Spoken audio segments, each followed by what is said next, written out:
think it's important to be authentic in leadership and to know who you are, right? And know where you're leading from, the truth that you stand in. So when I know that I have become most effective, Brandon, in my leadership abilities once I embraced who I am as an individual, right? And kind of, so I would love to share a little bit about that. So the first thing that people will notice about me when they get to know me is that I'm a girl dad, right? That's who I am. I quote Taylor Swift, right? So, do you have a T-shirt that says "Girl Dad" on it? No, but I need to have one, right? I need to have one, right? So okay, I'll get just to go down a personal path here, right? So I'm the son of Iranian Baha'i immigrants. I'm an immigrant myself. We left Iran in the 70s. Was that closely related to when the Shah lost power? Yes. Was it like immediate? It was not. So we left in around 1975. The revolution really kicked into gear in 79, and then the hostage crisis took place from 79 to 81.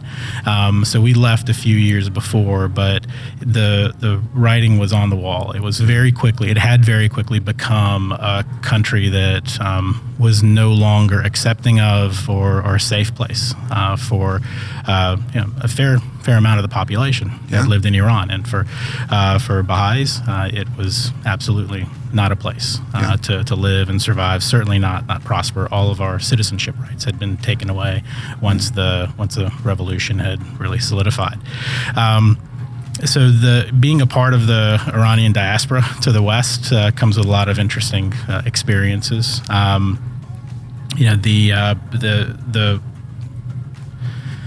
The amazing experience, right? We talk about lived experiences and diversifying experiences. That lived experience of leaving a country to become an American, right? There's so much energy and excitement associated with that.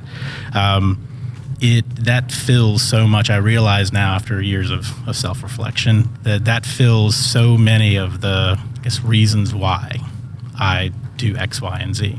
I cherish the fact that I live in a country that where there is possibility of life and possibility of opportunity and possibility of my family being able to do great things and again have great experiences. Once I realized that was my origin story, and that's what drove the decisions, that's what drives, subconsciously, I was able to move that experience from just something that was deep within me to something that shows up every day in terms of how I want to be seen, how I want to be recognized, how I want to recognize others. There's along with that came, I think that's where where I developed my sense of empathy. As well, which I think, again, is one of my most powerful tools. I'd say self-awareness is first, and then empathy is my second most powerful tool as a leader. Without having lived through, really, I think it's a delicate balance of discrimination and acceptance throughout, certainly in my early adult childhood and early adulthood. That created a sense of empathy within me that drove, it gave me the diversifying experiences to recognize that a strategy of engagement is far more effective than a strategy of isolation. Right, so I can speak on that a little more. It's you can solve problems by separating people, creating hub and spoke leadership and management models, running a business in ways that just keeps everyone in their place. Right, avoidance of conflict, and separate, people being apart, has some efficiencies in some mindsets. It made it impossible for me to think like that. What I realized as I became more in tune with my life experience as an immigrant, the only way I was able to move forward in my life was through the willingness and the care of others who believed in integration and unification, right? I'm the beneficiary of I'm in an interracial marriage, right? That's an opportunity that I cherish. It wasn't too long ago. I think, remember, it's either in the late 60s, maybe, or early 70s, but I think late 60s, when it was formally allowed for interracial couples to marry. So it's really the culmination of those things that when you look at, if you were to look at what my leadership philosophies are and how I manage, I am obsessed with bringing people together, with unifying and integrating in order to achieve whatever that next change or whatever that next transformation is going to be. So first, beautiful. Thank you for sharing that part of your story and how that has shaped kind of who you are and who you want to be and show up as. So now if we fast forward to today, man, there sure is a lot of isolation going on today in workplaces. And part of it is post-pandemic, and let's try out this virtual work from home thing. But the result is, while some people may say they like it, it's still isolation. I would consider myself an introvert. In the beginning of the pandemic, I thought, oh, this is great. Like, I'm not commuting. But boy, it sure does test your introvertedness, because you start to feel not connected, disconnected.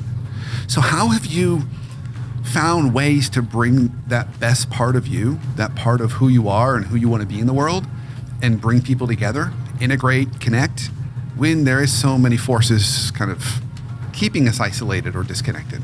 Sure. My first instinct is to actually push back on your assumption that the separation, right, has actually has made it more difficult. So I'm an insane introvert. Like, I'm really, really introverted. I don't know if that's obvious just by interacting with me, but if you're an introvert and I'm an introvert, that's probably why we click. But what I have found in the hybrid world is that new perspectives, new talent, people who I didn't have visibility into. There's something about the remote dynamic and the Teams or Zoom, whichever tools you use, the way it closes the gap in being able to see each other, right, more directly. So I found a boost from that. But more importantly, I've also experienced that the dynamic of working with each other in these digital tools. It's also solved the issue of the quiet people not being able to create their own, or not being able to bring their own voice forward. I think, Brandon, what I think I know what I'm getting at here. So for most people, I think especially people who operate throughout their careers with a sense of privilege, right? It's easier for them to be together in a room and find their voice, right? For people who have not developed throughout their careers operating with that sense of privilege, and let's be frank, right? Women and underrepresented minorities, so people of color, it is even more distant. I think the distance has always been there. That separation has always been there when you're in a room and you don't feel comfortable or appreciated in a way that allows you to raise your hand or voice your opinions.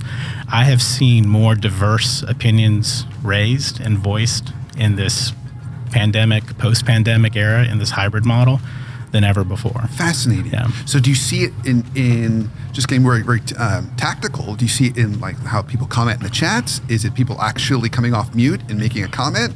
In what way do they feel they are comfortble and want to bring their voice to the conversation? Sure. The chats, absolutely. The most powerful, let me speak for myself here. So I felt at points in my career, even at the senior level, what's the best way for me to get my voice out, right? This feature of raising your hand, this digital hand that you can raise, it's an incredibly powerful one. Something about the etiquette of communicating through these digital tools, people recognize that you have something to say. So I think that's a significant feature of it.